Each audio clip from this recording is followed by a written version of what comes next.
Hello guys, welcome to my YouTube channels. Please like, subscribe and share my videos. आज हम लोग पढ़ेंगे मूल आवेश। जैसा कि हम लोग पीछे पढ़ चुके हैं आवेश किसे कहते हैं, आवेश कितने प्रकार के होते हैं, और आज हम लोग पढ़ेंगे मूल आवेश। तो किसी भी इलेक्ट्रॉन पर स्थित आवेश को, देखो बच्चों, किसी भी इलेक्ट्रॉन पर स्थित आवेश को मूल आवेश कहते हैं।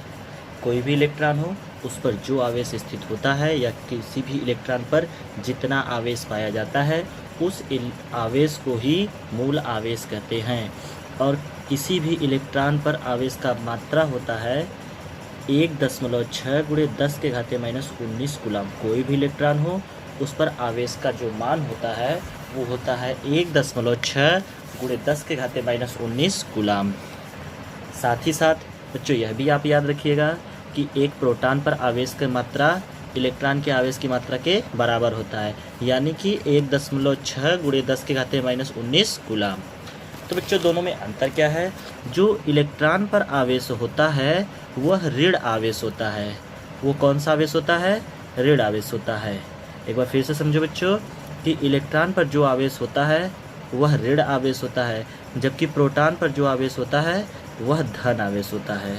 इलेक्ट्रॉन पर स्थित आवेश ऋण आवेश होता है और प्रोटॉन पर स्थित आवेश धन आवेश होता है।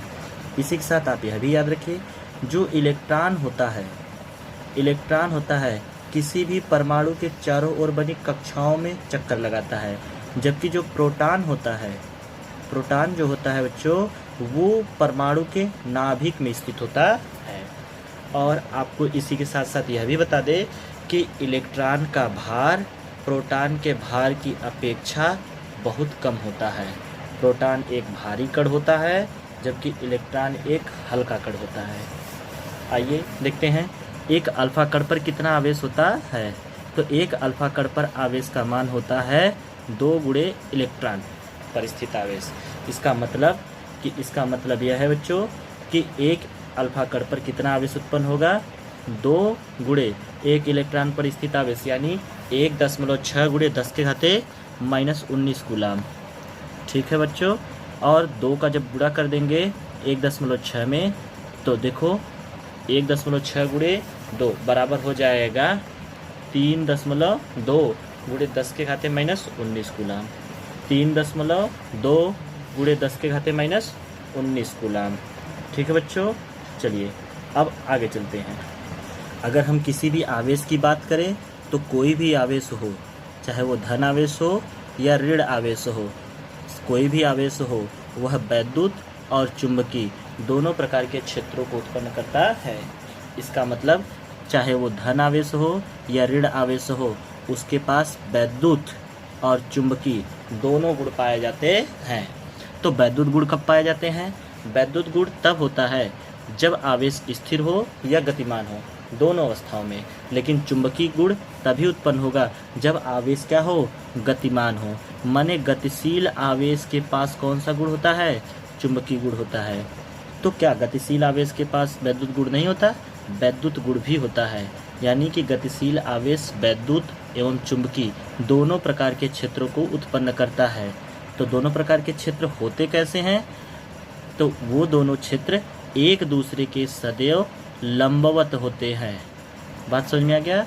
एक बार फिर से सुनो बच्चों कि वैद्युत और चुंबकीय दोनों प्रकार के क्षेत्र जब उत्पन्न होते हैं तो ये दोनों क्षेत्र सदैव एक दूसरे के लंबवत होते हैं, माने एक दूसरे से 90 डिग्री का कोण बनाते हैं। किसी भी पदार्थ में आवेश उत्पन्न करने की विधि को आवेशन कहते हैं। यदि कोई पदार्थ है उसे हम आवेशित कर रहे हैं, तो आवेशित करने की विधि को आवेशन कहा जाता है। और आवेशन कई प्रकार से किया जाता है, जिनमें से पहला है आपका घर्षण के द्वारा। ध्यान दो, जब दो वस्तुओं को आपस में रगड़ा किया जाता है या जब दो वस्तुओं को आपस में घर्षित किया जाता है यानी रगड़ा जाता है, तो दोनों वस्तुओं में आवेश उत्पन्न हो जाते हैं। और इस विधि को हम कहते हैं घर्षण द्वारा आवेशन। क्यों? क्योंकि हमने यहाँ पे दोनों वस्तुओं को आपस में रगड़ा है, घर्षण किया है। तो घर्षण के द्वारा किया गया आवेशन यानी घर्षण के द्वारा उत्पन्न किया गया आवेश क्या कहलाता है? घर्षण द्वारा आवेशन कहलाता है। घर्षण के द्वारा किया गया आवेश, यानी उत्पन्न कर रहे हैं हम आवेश को किस विधि के द्वारा? घर्षण विधि के द्वारा। तो इस प्रकार जो आवेश उत्पन्न होता है वह कहलाता है घर्षण द्वारा आवेशन। ठीक है बच्चों, चलिए आगे देखते हैं। मान लेते हैं कि यहाँ पर दो वस्तुएं हैं, एक का नाम ए रखा गया है, दूसरे का नाम बी। जब ए और बी को आपस में क्या किया जाता है? रगड़ा जाता है, घर्षण किया जाता है, तो ए से इलेक्ट्रॉन निकलकर कहाँ चले जाते हैं? बी पर। तो जिससे इलेक्ट्रॉन निकलेंगे उस पर आएगा धन आवेश, और जिस पर इलेक्ट्रॉन जाएंगे उस पर आएगा ऋण आवेश। अर्थात घर्षण विधि में आवेश उत्पन्न होते हैं, परंतु एक दूसरे के विपरीत होते हैं और बराबर होते हैं। मतलब ए पर अगर एक धन आवेश आया तो बी पर भी एक ही ऋण आवेश आएगा। ऐसा नहीं है बच्चों कि एक पर दो धन आवेश आ जाए और ई पर बी पर एक ही ऋण आवेश आए। एक बार फिर से समझो, मतलब ए पर भी दो धन आवेश होंगे तो बी पर भी दो ऋण आवेश होंगे। किस विधि में? घर्षण विधि में। घर्षण विधि में आवेशन जब किया जाता है तो एक दूसरे को वस्तुओं को रगड़कर एक वस्तु से इलेक्ट्रॉन निकलकर दूसरी वस्तु में जब प्रवेश करता है तो जिस वस्तु से इलेक्ट्रॉन बाहर निकलता है उस वस्तु पर धन आवेश आता है, और जिस वस्तु में इलेक्ट्रॉन प्रवेश करता है उस वस्तु पर ऋण आवेश आता है। ठीक है, उदाहरण के तौर पर जब हम कांच को रेशम पर रगड़ते हैं तो कांच से इलेक्ट्रॉन निकलकर रेशम पर चला जाता है। जब कभी हम कांच को रेशम पर रगड़ते हैं तो कांच से इलेक्ट्रॉन निकलकर कहाँ चला जाता है? रेशम पर चला जाता है, जिसके कारण कांच पर कौन सा आवेश आ जाता है? धन आवेश आ जाता है, और रेशम पर ऋण आवेश आ जाता है। और इस विधि को हम कहते हैं घर्षण द्वारा आवेशन। ठीक है बच्चों, आपकी अगली विधि है चालन विधि द्वारा आवेशन। चालन विधि द्वारा आवेशन में कैसे आवेशित किया जाता है पदार्थों को? एक पदार्थ पहले से ही आवेशित होता है जिस पे के ऊपर होता है धन आवेश, दूसरा पदार्थ अनावेशित होता है, इसका मतलब इसके ऊपर कोई आवेश नहीं होता है। जब दोनों को एक दूसरे से संपर्क में लगा दिया जाता है, यानी दोनों को एक दूसरे के संपर्क में लाया जाता है, तो दोनों पर समान आवेश उत्पन्न हो जाते हैं। माने ए पर भी धन आवेश हो जाता है और बी पर भी धन आवेश होता है। इस प्रकार उत्पन्न आवेश को हम कहते हैं चालन द्वारा आवेशन। एक बार फिर से समझो, चालन द्वारा आवेशन क्या कहलाता है? इस विधि में दो वस्तुएं होती हैं, एक आवेशित होती है, दूसरा अनावेशित होती है, माने इस पर कोई आवेश नहीं होता है। लेकिन जैसे ये दोनों वस्तुएं एक दूसरे के संपर्क में आती हैं तो दोनों समान रूप से आवेशित हो जाती हैं। माने ए पर धन आवेश रहता ही है पहले से, बी पर भी धन आवेश आ जाता है। और याद रखिएगा बच्चों, चालन द्वारा आवेशन में हमेशा आवेश समान होते हैं और आवेश की मात्रा भी समान होती है। माने दोनों पर धन आवेश हैं और दोनों पर एक एक धन आवेश होंगे। ठीक है बच्चों, अर्थात हम इस प्रकार से कह सकते हैं कि एक आवेशित वस्तु के संपर्क में एक अनावेशित वस्तु के संपर्क में जब किसी आवेशित वस्तु को लाते हैं तो दोनों चालक आवेशित हो जाते हैं, यानी दोनों धातु समान रूप से आवेशित हो जाते हैं। अगली विधि है बच्चों प्रेरण द्वारा आवेशन। यह एक बहुत ही इम्पोर्टेंट विधि है और इस विधि का प्रयोग हम आपके तीसरे चैप्टर संधारित्र में किया जाता है। इस विधि में होता क्या है, एक ए है और ए पहले से ही आवेशित है, ठीक है। और जैसे ही ए को बी के नज़दीक लाया जाता है तो बी में स्थित धन आवेश और ऋण आवेश दोनों पाए जाते हैं, ठीक है। क्योंकि आपको पता है सभी पदार्थ परमाणुओं से मिलकर बने होते हैं और परमाणु जो होता है इलेक्ट्रॉन, प्रोटॉन और न्यूट्रॉन से मिलकर बना होता है। अर्थात सभी पदार्थों में इलेक्ट्रॉन, प्रोटॉन और न्यूट्रॉन पाए जाते हैं। अब मान लेते हैं ए पर पहले से ही आवेश बना है लेकिन बी पर इसमें धन और ऋण दोनों पाए जाते हैं। तो ए के द्वारा जो बने धन है यानी ए के धन आवेश बी के ऋण आवेश को खींच लेते हैं, आगे आ जाते हैं और इस प्रकार बी क्या हो जाता है, आवेशित हो जाता है। बी क्या हो जाता है, आवेशित हो जाता है। इस विधि में दो वस्तुओं को एक दूसरे के संपर्क में लाया गया और एक वस्तु के प्रभाव से दूसरे वस्तु पर आवेश उत्पन्न करने की विधि प्रेरण द्वारा आवेशन कहलाता है। आप इस प्रकार से समझिए कि दो वस्तुएं हैं, आपके पास कितनी वस्तुएं हैं? दो वस्तुएं हैं, और एक वस्तु के प्रभाव के कारण दूसरे वस्तु पर आवेश उत्पन्न करना, एक वस्तु के प्रभाव के कारण दूसरे वस्तु पर आवेश उत्पन्न करना प्रेरण द्वारा आवेशन कहलाता है। एक बार फिर से सुनो, एक वस्तु अपना प्रभाव दूसरे वस्तु पर डालता है और दूसरा भी क्या हो जाता है? आवेशित हो जाता है। एक आवेशित वस्तु अपना प्रभाव जब किसी दूसरे अनावेशित वस्तु पर डालता है तो दूसरा वस्तु भी क्या हो जाता है? आवेशित हो जाता है। इस विधि को हम कहते हैं प्रेरण द्वारा आवेशन। कौन से आवेशन कहते हैं? प्रेरण द्वारा, क्योंकि एक की प्रेरणा से दूसरा भी क्या हुआ है? आवेशित हुआ है। पहले की प्रेरणा से पहला दूसरे के संपर्क में नहीं आया और ना ही घर्षण हुआ है, लेकिन एक के प्रभाव के कारण जब दूसरी वस्तु आवेशित हो जाती है तो इस आवेशन को हम कहते हैं प्रेरण द्वारा आवेशन। ठीक है बच्चों कुछ नोट्स समझने की प्रयास करिएगा कि किसी भी वस्तु में आवेश उत्पन्न हो रहे हैं तो उसका उत्तरदायी इलेक्ट्रॉन होता है, न कि प्रोटॉन। क्यों? क्योंकि इलेक्ट्रॉन किसी भी परमाणु के बाह्यतम कक्षा से बड़े ही आसानी से पृथक किए जा सकते हैं, निकाले जा सकते हैं। इलेक्ट्रॉन किसी भी परमाणु के बाह्यतम कक्षा से बड़े ही आसानी से निकाले जाते हैं, जबकि प्रोटॉन परमाणु के नाभिक में स्थित होता है, जिसे निकालने के लिए अत्यधिक ऊर्जा की आवश्यकता होती है। किसकी ऊर्जा की आवश्यकता होती है? अत्यधिक ऊर्जा। इसलिए प्रोटॉन को निकालने के लिए हमें ज़्यादा ऊर्जा खर्च करनी पड़ती है, ज़्यादा ऊर्जा व्यय करनी पड़ती है। इसलिए प्रोटॉन को हम नहीं निकालते। किसे निकालते हैं? इलेक्ट्रॉन को निकालते हैं। अर्थात यदि कोई पदार्थ है जिसका नाम ए है, ये कोई पदार्थ है, इस पर धन आवेश आया तो इसका कारण यही है कि इस पदार्थ से इलेक्ट्रॉन बाहर निकले हैं। माने इस पर धन आवेश आया, इसका उत्तरदायी कौन है?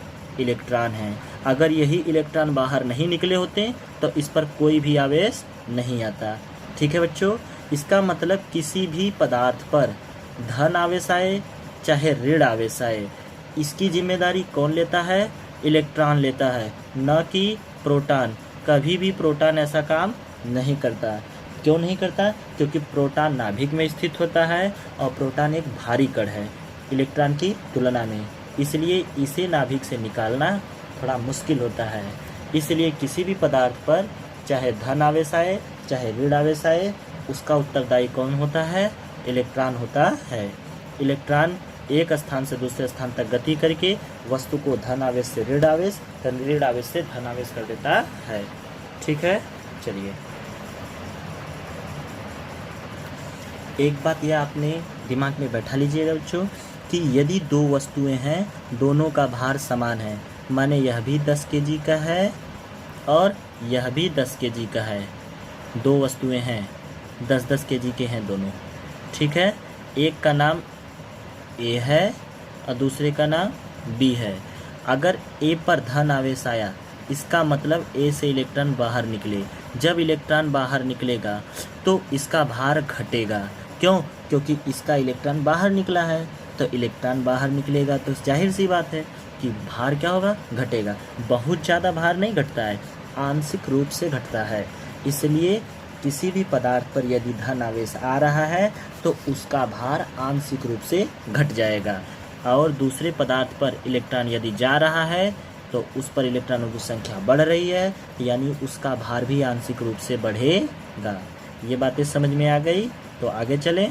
ठीक है, देखो बच्चों, अगर आप आवेश के बारे में पढ़ लिए हैं तो एक बात यह भी समझिए कि किसी भी वस्तु का आवेश या विद्युतीकरण का सही परीक्षण प्रतिकर्षण के द्वारा होता है। किसके द्वारा होता है? प्रतिकर्षण के द्वारा, क्योंकि प्रतिकर्षण बल सदैव आवेशित वस्तुओं में लगता है। यानी कि एक धन आवेश दूसरे धन आवेश को हमेशा ढकेलेगा। हमेशा क्या करेगा? ढकेलेगा। एक धन आवेश दूसरे धन आवेश को हमेशा धकेलेगा, यानी प्रतिकर्षित करेगा। और प्रतिकर्षण बल सदैव आवेशों में होता है। ठीक है, एक बात समझ लीजिएगा, आकर्षण बल के द्वारा हम आवेशों का परीक्षण नहीं कर सकते। क्यों?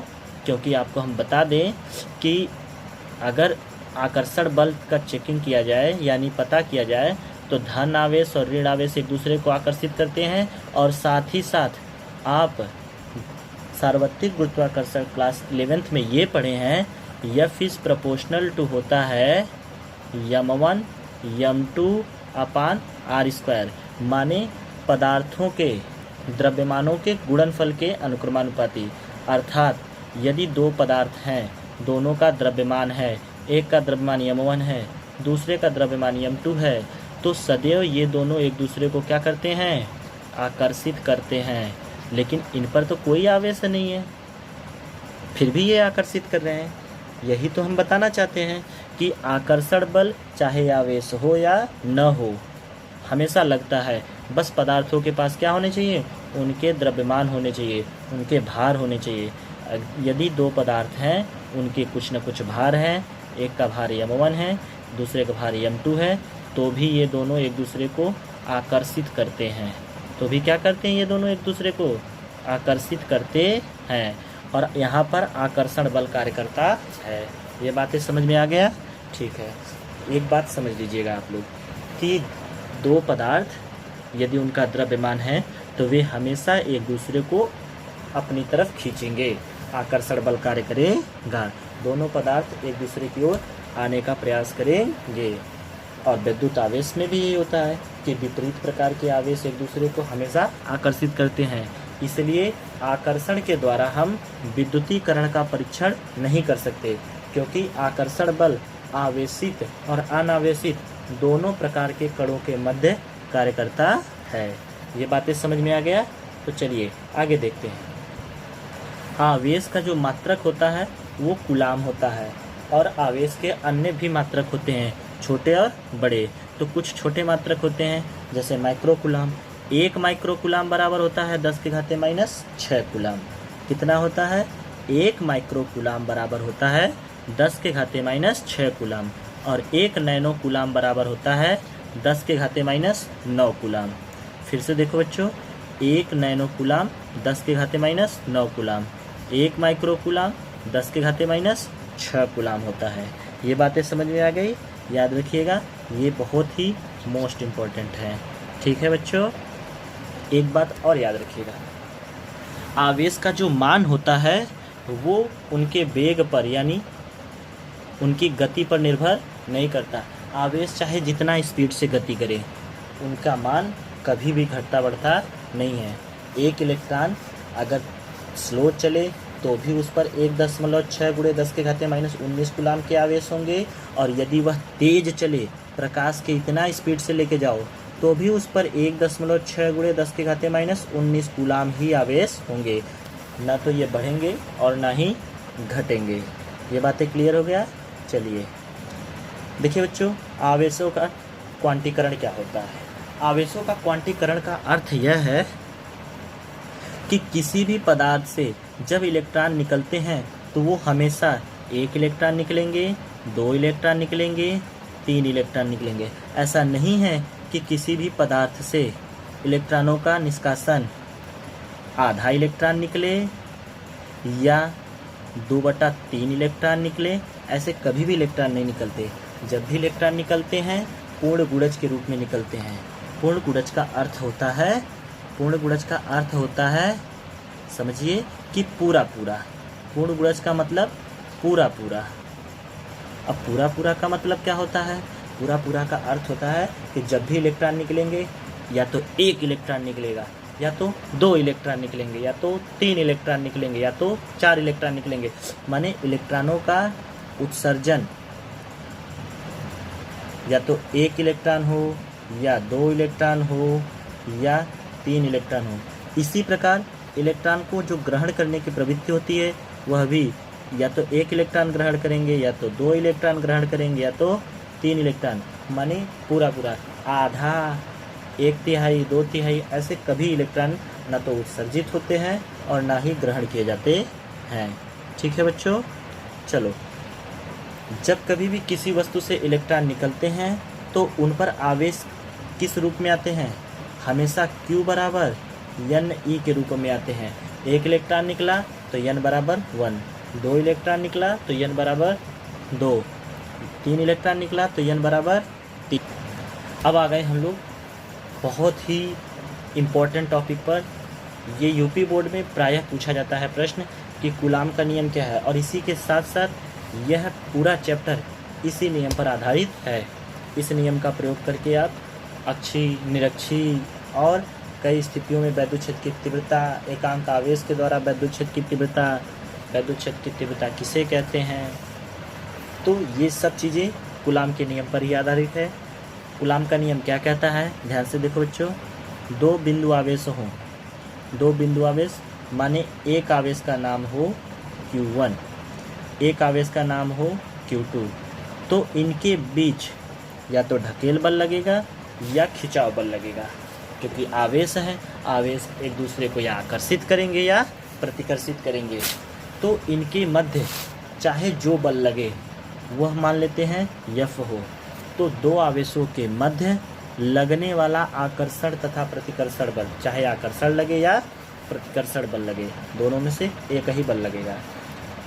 2 आवेशों के मध्य लगने वाला आकर्षण और प्रतिकर्षण बल सदैव दोनों आवेशों के गुणनफल यानी Q1 गुणे Q2, Q1 गुणे Q2 दोनों आवेशों के गुणनफल के अनुक्रमानुपाती होता है, दोनों आवेशों के गुणनफल के अनुक्रमानुपाती होता है तथा उनके बीच के दूरी के वर्ग के व्युत्क्रमानुपाती होता है। एक बार फिर से समझिए कि 2 आवेशों के मध्य लगने वाला आकर्षण तथा प्रतिकर्षण बल, 2 आवेशों के मध्य लगने वाला आकर्षण तथा प्रतिकर्षण बल सदैव दोनों आवेशों के गुणनफल के अनुक्रमानुपाती होता है तथा बीच के दूरी के वर्ग के व्युत्क्रमानुपाती होता है। दोनों आवेशों के गुणनफल यानी Q1 गुणे Q2 दोनों के अनुक्रमानुपाती तथा बीच के दूरी के वर्ग के यानी बटे R² के व्युत्क्रमानुपाती होता है। अर्थात दोनों आवेश यानी Q1 और Q2 ये 2 हैं, इन दोनों का गुणा कर दो यानी Q1 गुणे Q2 और इनके बीच की दूरी यदि R है तो बटे R² के प्रोपोर्शनल होता है। F is proportional to Q1 गुणे Q2 अपान R²। ठीक है बच्चों, है